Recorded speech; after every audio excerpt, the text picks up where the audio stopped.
ان الدین عند اللہ الاسلام۔ بسم اللہ الرحمن الرحیم۔ صرف 5 منٹ کا مدرسہ قرآن و حدیث کی روشنی میں۔ 20 محرم الحرام۔ نمبر 1، اسلامی تاریخ۔ حضرت ابراہیم علیہ السلام کی دعوت۔ جب حضرت ابراہیم علیہ السلام نے اپنی قوم کی شرک و بت پرستی اور ضلالت و گمراہی کا مشاہدہ کیا تو انہیں سیدھی راہ پر لانے کی کوشش کرنے لگے۔ سب سے پہلے اپنے باپ سے مخاطب ہو کر کہا، ابا جان، آپ ایسی چیزوں کی کیوں عبادت کرتے ہیں جو سننے، دیکھنے اور بولنے کی بھی صلاحیت نہیں رکھتی، اور نہ ہی وہ نفع نقصان کی مالک ہیں؟ وہ چیزیں بذات خود بے بس اور لاچار ہیں، ان میں اپنے وجود کو بھی باقی رکھنے کی طاقت نہیں ہے۔ ایسی چیزیں دوسروں کے کیا کام آ سکتی ہیں؟ ابا جان، سیدھی اور سچی راہ وہی ہے جو میں بتا رہا ہوں کہ ایک اللہ کی عبادت کرو، وہی موت و حیات کا مالک ہے، وہی لوگوں کو رزق دیتا ہے، اسی کے رحم و کرم سے آخرت میں کامیابی مل سکتی ہے، وہی ہر ایک کو نجات دینے پر قادر ہے، اور وہ زبردست قوت و طاقت کا مالک ہے۔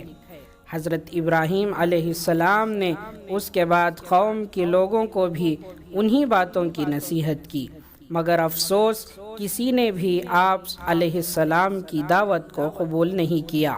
ان کے والد نے تو یہاں تک کہہ دیا کہ ابراہیم، اگر تو بتوں کی برائی سے باز نہیں آیا تو میں تجھے سنسار کر دوں گا۔ پھر پوری قوم بھی حضرت ابراہیم علیہ السلام کے خلاف سازشیں کرنے لگی۔ نمبر 2، حضور صلی اللہ علیہ وسلم کا معجزہ، ایک اشارے میں درخت کا 2 حصے ہو جانا۔ مکے میں رکانہ نامی ایک آدمی تھا جو بہت بہادر اور طاقتور تھا۔ رسول اللہ صلی اللہ علیہ وسلم نے اس کو اسلام کی دعوت دی تو اس نے کہا، پہلے مجھے کوئی نشانی بتلاؤ۔ تو حضور صلی اللہ علیہ وسلم نے فرمایا، اس کے بعد ایمان لے آؤ گے؟ تو اس نے کہا، ہاں۔ قریب میں کانٹوں کا ایک درخت تھا جو بہت ہی گنجان اور شاخوں والا تھا۔ حضور صلی اللہ علیہ وسلم نے اس کی طرف اشارہ کر کے فرمایا، ادھر آ۔ تو اس درخت کے 2 حصے ہو گئے، ایک حصہ اپنی جگہ رہا اور دوسرا حصہ حضور صلی اللہ علیہ وسلم کے سامنے آ کر کھڑا ہو گیا۔ رکانہ بولا، ایسا ہے تو اس کو حکم دو کہ واپس چلا جائے۔ تو حضور صلی اللہ علیہ وسلم کے اشارے پر وہ واپس چلا گیا۔ جب وہ دونوں حصے آپس میں مل گئے تو حضور صلی اللہ علیہ وسلم نے رکانہ سے کہا، ایمان لے آؤ، لیکن وہ ایمان نہیں لایا۔ نمبر 3، ایک فرض کے بارے میں، اپنے گھر والوں کو نماز کا حکم دینا۔ قرآن میں اللہ تعالیٰ فرماتا ہے، آپ اپنے گھر والوں کو نماز کا حکم کرتے رہیے اور خود بھی نماز کے پابند رہیے۔ ہم آپ سے روزی طلب نہیں کرتے، روزی تو آپ کو ہم دیں گے، اور اچھا انجام تو پرہیزگاری ہی کا ہے۔ سورہ طٰہٰ آیت نمبر 132۔ نمبر 4، ایک سنت کے بارے میں، اللہ سے رحم طلب کرنا۔ اللہ تعالیٰ سے رحم طلب کرنے کے لیے اس دعا کا اہتمام کرنا چاہیے۔ یہ دعا حضرت موسیٰ علیہ السلام نے کوہ طور پر جاتے وقت پڑھی تھی، انت ولینا فاغفر لنا وارحمنا وانت خیر الغافرین۔ ترجمہ، اے اللہ، آپ ہی ہماری خبر رکھنے والے ہیں، اس لیے ہماری مغفرت اور ہم پر رحم فرما، اور آپ سب سے زیادہ بہتر معاف کرنے والے ہیں۔ سورہ اعراف آیت نمبر 155۔ نمبر 5، ایک اہم عمل کی فضیلت، دوزخ سے نجات۔ رسول اللہ صلی اللہ علیہ وسلم نے فرمایا، جب تم مغرب کی نماز سے فارغ ہو جاؤ تو 7 مرتبہ یہ دعا پڑھ لیا کرو، اللہم اجرنی من النار، اے اللہ مجھ کو دوزخ سے محفوظ رکھیے۔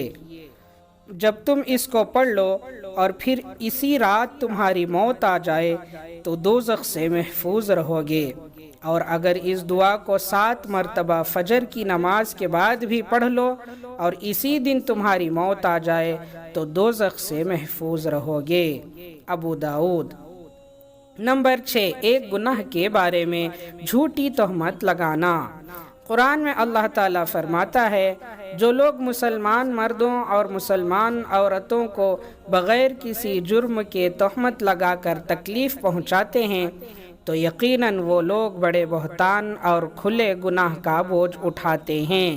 سورہ احزاب آیت نمبر 58۔ نمبر 7، دنیا کے بارے میں۔ دنیاوی زندگی ایک دھوکے کا گھر ہے۔ قرآن میں اللہ تعالیٰ فرماتا ہے، اے لوگوں، بے شک اللہ تعالیٰ کا وعدہ سچا ہے، پھر کہیں تم کو دنیاوی زندگی دھوکے میں نہ ڈالے اور تم کو دھوکے باز شیطان کسی دھوکے میں نہ ڈال دے۔ یقیناً شیطان تمہارا دشمن ہے، تم بھی اسے اپنا دشمن ہی سمجھو۔ وہ تو اپنے گروہ کے لوگوں کو اس لیے بلاتا ہے کہ وہ بھی دوزخ والوں میں شامل ہو جائیں۔ سورہ فاطر آیت نمبر 5 اور 6۔ نمبر 8، آخرت کے بارے میں۔ پل صراط سے اللہ کی رحمت سے نجات۔ رسول اللہ صلی اللہ علیہ وسلم نے فرمایا، قیامت کے دن لوگوں کو پل صراط پر سوار کیا جائے گا تو وہ اس کے کنارے سے اس طرح سے گریں گے جس طرح سے پتنگے آگ میں گرتے ہیں۔ پس اللہ تعالیٰ جسے چاہیں گے اپنی رحمت سے نجات عطا فرمائیں گے۔ مسند احمد۔ نمبر 9، طب نبوی سے علاج۔ سفرجل، پیر کے فائدے۔ حضرت طلحہ رضی اللہ عنہ فرماتے ہیں کہ میں رسول اللہ صلی اللہ علیہ وسلم کی خدمت میں حاضر ہوا تو آپ صلی اللہ علیہ وسلم کے دست مبارک میں ایک سفرجل یعنی بہی تھا۔ پھر آپ صلی اللہ علیہ وسلم نے فرمایا، طلحہ اسے لو کیونکہ یہ دل کو سکون پہنچاتا ہے۔ ابن ماجہ۔ نمبر 10، نبی صلی اللہ علیہ وسلم کی نصیحت۔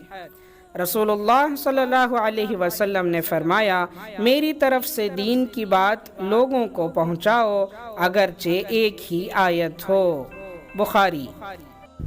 ہمارے نبی کے باتوں پر اگر آپ کو یقین ہے تو ہماری اس ویڈیوز کو دوسروں تک پہنچانا ہرگز نہ بھولیں۔ اللہ تعالی ہم تمام کو عمل کرنے کی توفیق عطا فرمائے۔ سبحان اللہ و بحمدہ، سبحانک اللہم و بحمدک، ونشہد ان لا الہ الا انت، نستغفرک و نتوب الیہ۔